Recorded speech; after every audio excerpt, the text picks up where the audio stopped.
Quand on veut donner des exemples dans la Torah concernant les shidduchim, concernant le mariage, concernant les rencontres entre un garçon et une fille, ou la construction d'un foyer, le shalom bayit, on vient automatiquement à penser à nos références qu'on peut avoir dans la Torah. Et les références qu'on a dans la Torah, la première fois que c'est écrit le terme d'amour, aimer, qu'on voit qu'un couple s'aimer, c'est au sujet de Yitzhak et de Rivka.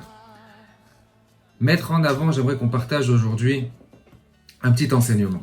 Se dire que, avant le mariage, aujourd'hui dans la génération dans laquelle on vit, l'ubérisation de la génération où on prend, on consomme, on jette.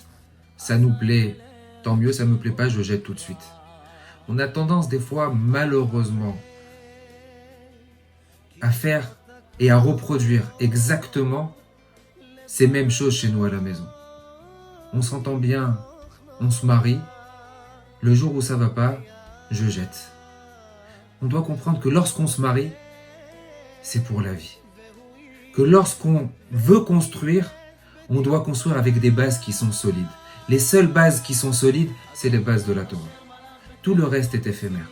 Une personne qui va se marier par rapport au physique de son conjoint, une personne qui va se marier par rapport à la réussite sociale ou à la réussite financière de son prochain, de son conjoint, c'est un mariage qui sera éphémère, qui ne va pas tenir.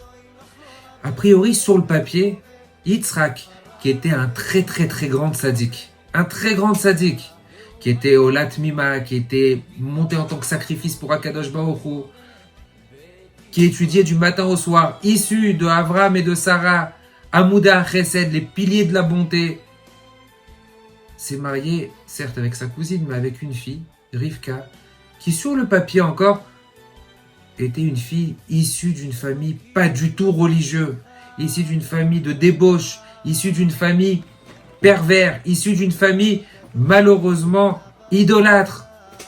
Sur le papier, ça ne pouvait pas coller. Au début du mariage, et c'est ce qu'on apprend, il n'y avait pas d'amour. Yitzhak, uniquement, il avait vu dans Rivka un potentiel futur. Rivka a vu en Yitzhak un potentiel de construction future. Ils se sont dit, voilà, on se voit maintenant, mais on partage le même horizon. Le même horizon spirituel. C'est ce qu'on doit retenir. C'est uniquement après le mariage que la Torah nous stipule bien. Vayehav Yitzhak, que Yitzhak a pris Rivka dans la tente et par la suite l'a aimée. C'est pas écrit que d'abord Yitzhak a aimé et après que Yitzhak et Rivka ils se sont aimés et par la suite après ils se sont mariés. D'abord il y a eu le mariage, ensuite il y a eu l'amour. Qu'on sache que l'amour d'avant le mariage est un amour qui est vraiment très éphémère. Ne pensez pas, et qu'on ne pense surtout pas, que plus longtemps on va rester avec le garçon, plus longtemps on va rester avec la fille, et plus longtemps on va apprendre à se connaître, et plus longtemps on va pouvoir construire. Et on va pouvoir se dire comme quoi on va se marier plus tard. Non, c'est faux, c'est complètement faux. Parce que l'amour d'avant le mariage, tout est beau, tout est magnifique, tout est parfait. Mais une fois qu'on est sous le même toit, une fois qu'il y a un bébé qui pleure, une fois qu'on a un enfant, et qu'il y a un partage à avoir, et qu'il y a des concessions à faire, et qu'il y a des pensées, on doit penser à plus à un jeu, plus à un tu, à un nous, à comment on va construire notre avenir à deux, pas uniquement comment je vais construire mon avenir. L'amour devient complètement différent. Et c'est ce qu'on apprend de Yitzhak. Qu'en vérité, le vrai amour, c'est le partage qu'il y a après le mariage. L'échange qu'il y a après le mariage. La pensée, la réflexion de se dire, je vis à travers l'autre. Je vis pas uniquement pour moi. Je vis à travers l'autre. C'est ce qu'on apprend de Yitzhak. Cette sitkout que Yitzhak il a eu, l'amour d'avant le mariage, et qu'on le retient bien.